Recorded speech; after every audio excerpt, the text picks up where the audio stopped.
डेरकी ने local import तो हो रही हैं, लोकली बस को कन्वर्ट करके एक पहली दफ़ा एक ऐसा सबूत दिया अपनी इस ऑर्गेनाइजेशन की कमिटमेंट का और इसकी कॉम्पिटेंस का, और मैं अपनी पूरी टीम को, चीफ एग्जीक्यूटिव साहब को इसकी मुबारकबाद देता हूँ।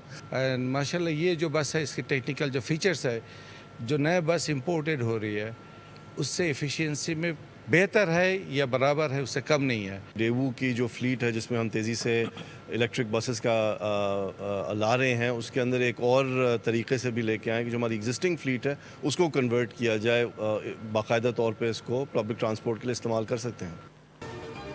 देहरकी में लिबर्टी पावर प्लांट के इंजीनियर्स का कारनामा, डीजल बस इलेक्ट्रिक बस में तब्दील, मुसाफिर बस माहौल दोस्त बन गई। चेयरमैन बोर्ड्स ऑफ डायरेक्टर्स मुजाहिद परवेज चट्ठा ने इलेक्ट्रिक बस का इफ्तिताह कर दिया।